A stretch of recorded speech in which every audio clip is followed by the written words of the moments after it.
adik-adik, sekarang kita terapkan konsep-konsep yang sudah kita bahas sebelumnya untuk membahas mengapa beban kita tidak jatuh ataupun tidak runtuh. Yang terdefinisikan sebagai beban adalah bagian bangun yang kita buat. Ini dia.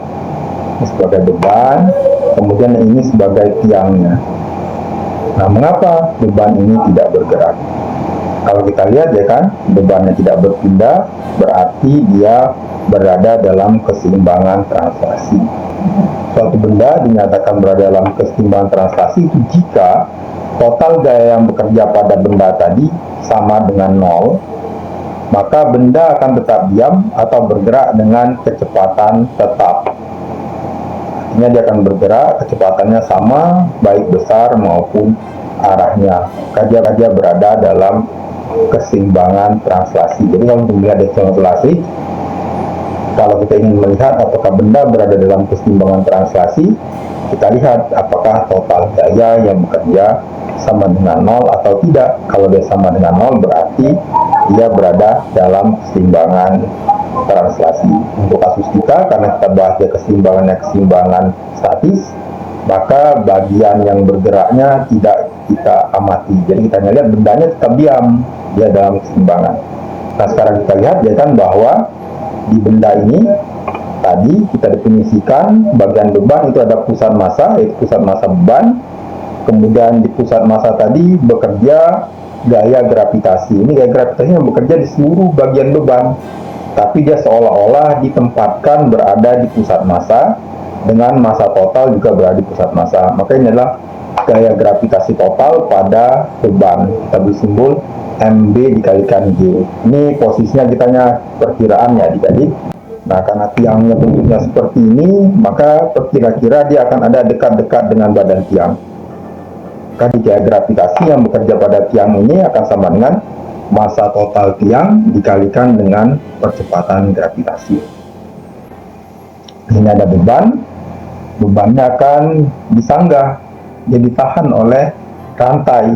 Jadi rantai ini akan menarik si beban ke atas agar dia tidak jatuh. Kemudian pada rantai, artinya apa? Rantai juga akan ditarik oleh beban. Akan ada dua gaya yang bekerja di rantai, yaitu satu T1A, gaya pada beban karena rantai, dan T1B, gaya pada tiang pada rantai karena beban. Itu di rantai 1. Kalau kita lihat di rantai 2 juga ada gaya. Kalau kita lihat ya, ini karena ini ditarik begini, maka ini dia tidak jatuh karena dia akan cenderung tertarik ke sebelah sana. Berarti di rantai kedua juga akan ada gaya T2B, itu gaya pada rantai 2 di sini karena beban. Kemudian ada lagi gaya pada rantai 3 karena beban, dia akan menarik bebannya ke bawah, yang ini menarik beban ke bawah. Dan ada gaya karena dia ditarik, maka pada bagian alas itu akan bekerja gaya yang menarik alas ke atas. Di rantai 2 dan juga di rantai 3 ada gaya yang ke atas. Nah, kalau kita lihat secara total ya kan, beban total semua benda kita ini, dia akan memberikan gaya tertentu yang akan mendorong lantai. Ini dia. Nah, kalau kita lihat ya kan, kita lihat perbagiannya, karena semuanya tidak bergerak. Kalau kita lihat di bagian lantai, maka jumlah gaya di bagian rantai 1 akan sama dengan 0. Berarti apa? T1A akan sama dengan T1B, karena dia saling berlawanan. Kemudian di rantai 2, kita lihat juga dia bergerak, T2A akan sama dengan T2B, karena arahnya berlawanan. Pada rantai 3, T3A akan sama dengan T3B. Kemudian kalau kita lihat gaya total PS yang menekan lantai karena semua beban itu akan sama dengan massa beban ditambah massa tiang. Sebenarnya juga ada ditambah massa ketiga rantai, tetapi kita anggap saja bahwa rantainya tidak bermassa. Jadi ini anggapannya bahwa rantainya tipis. Tapi sebenarnya harusnya kita masukkan juga masa rantai 1 plus masa rantai 2 plus masa rantai 3 dikalikan dengan G. Nah, untuk memudahkan pembahasan, kita anggap rantainya tidak bermasa agar pekerjaan kita jadi mudah. Nah, sekarang kita lihat ya kan, kalau tadi kita lihat ke total bangun yang kita buat, sekarang kita lihat bagian beban saja. Mengapa bebannya tidak berpindah? Kalau kita lihat, kita hitung semua gaya yang bekerja pada beban. Nah, ini karena kita bebannya saja, maka dia kita sebut sebagai diagram benda bebas. Jadi hanya bagian bendanya plus gaya-gaya yang bekerja di benda tadi. Kita ingat ini pusat massa beban, maka ada gaya gravitasi. Kemudian pada beban juga akan ada bergaya T1A yang arahnya atas. Kemudian akan ada gaya T2B pada rantai 2 pada arah B, dan gaya pada rantai ke arah ketiga. Inilah gaya yang bekerja di beban. Jadi total gaya yang bekerja di beban itu hanya ada 4 gaya ini. Nah, kalau kita gunakan ya kan, tadi keseimbangan translasi, jika total gaya yang bekerja pada benda sama dengan 0, maka beban akan tetap diam.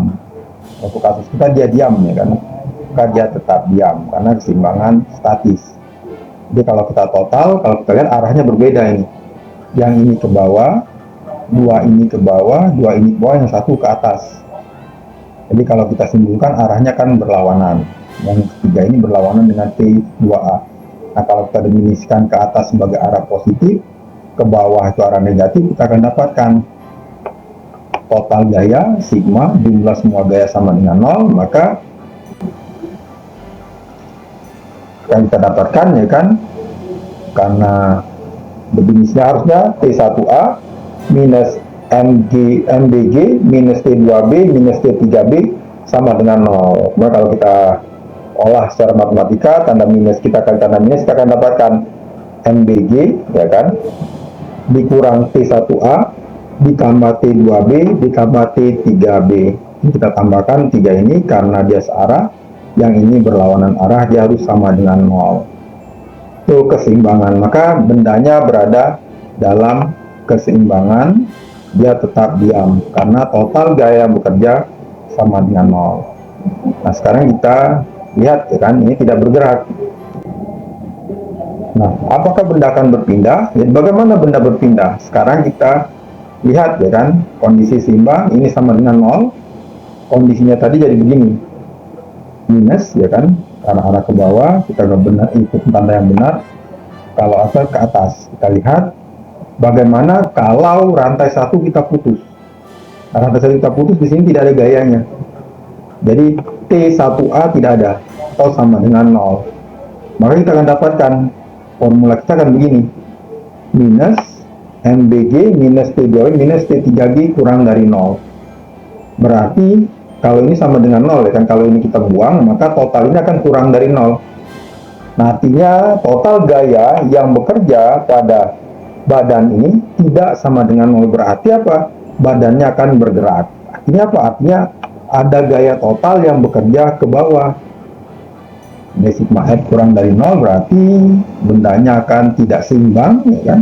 Maka dia akan bergerak, akan jatuh ke bawah. Kenapa? Karena gaya totalnya ke arah bawah. Ditarik ke bawah, sehingga dia akan bergerak dengan percepatan gravitasi. Dia jatuh dipercepat dengan percepatan yang dikenal sebagai percepatan gravitasi. Nah, kemudian kalau kita lihat lagi, untuk yang keseimbangan rotasi, bangun kita juga tetap tidak berputar. Jadi kalau kita gunakan ini sebagai acuan, garis acuan kita tidak berputar, maka total torque yang bekerja pada benda ini sama dengan 0 ya kan. Sekarang kita lihat ya kan, kita gunakan titik tumpu kita di ujung rantai 1. Ini bisa kita pilih di mana saja, tapi yang lebih enak kita pilih yang di sini. Kemudian pusat massanya sama dengan tadi, maka di sini ada gaya karena pusat massa. Kalau kita ambil kepanjangan garis gayanya, kita akan dapatkan inilah lengan momen untuk beban. Kita lihat bagian T1A ini, karena titik tumpu kita ada di T1A, maka lengan momennya akan sama dengan 0.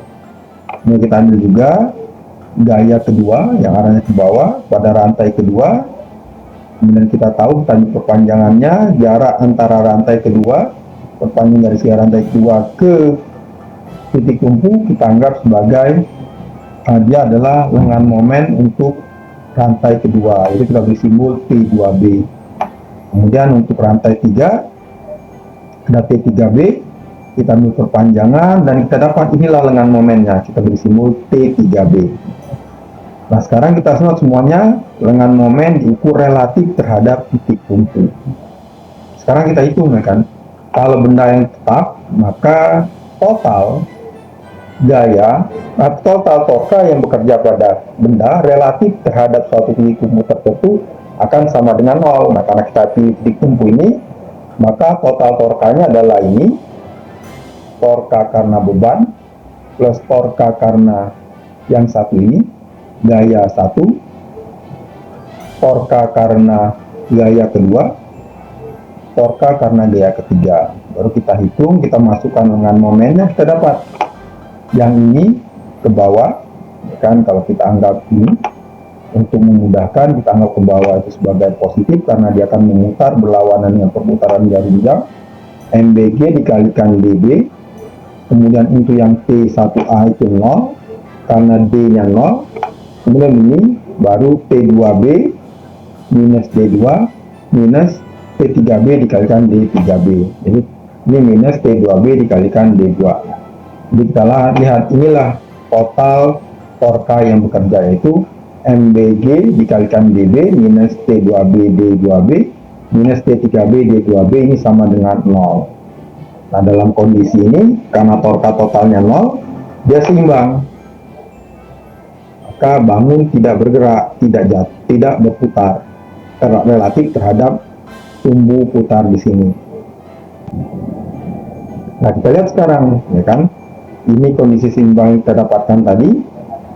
Maka sekarang kalau lantai 2 kiri kita putus, jadi yang ini T2B-nya kita putus, berarti kita buat bahwa T2B itu sama dengan 0.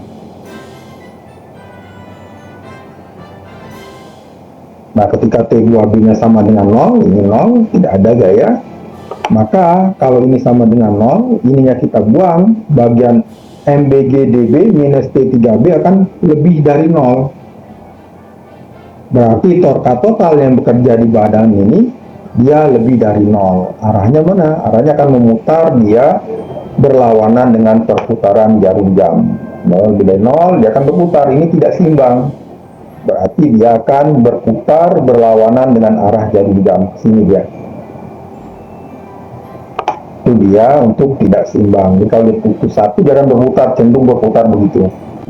Nah kemudian bagaimana kalau kita lihat lagi yang berikutnya? Nah, apakah bendanya akan berputar? Ini sama, kondisi seimbang.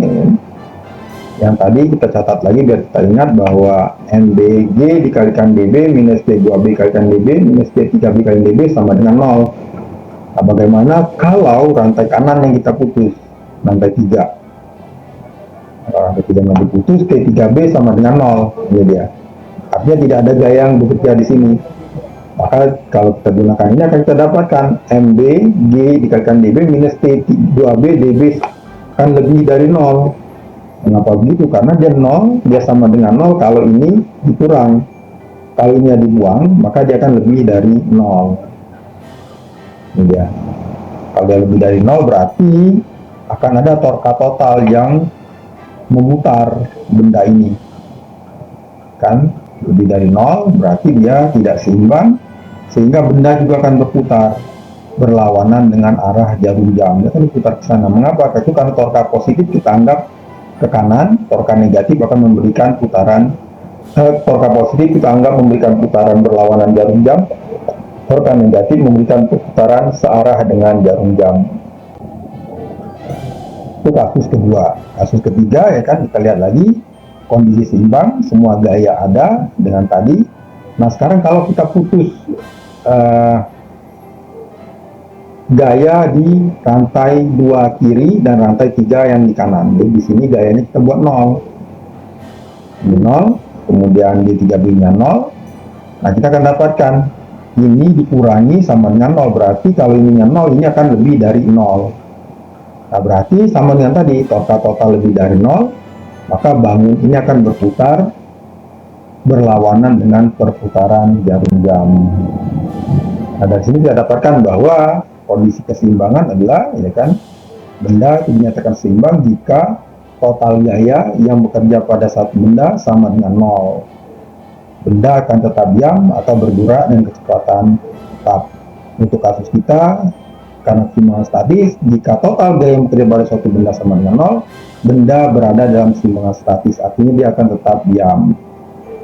Kemudian yang kedua, dan jika torka total yang bekerja pada suatu benda sama dengan 0, maka benda akan tetap diam, tidak berputar. Kalau dia keseimbangan statis, kalau dia keseimbangan dinamis, maka bisa jadi dia tetap berputar, tapi dengan laju angular yang konstan. Jadi kalau dia adalah keseimbangan dinamis, dia tetap berputar dengan laju angular konstan. Ini dia. Jadi untuk kasus kita, keseimbangan statis tercapai jika sigma torka total sama dengan 0 dan sigma gaya total sama dengan 0. Terima kasih.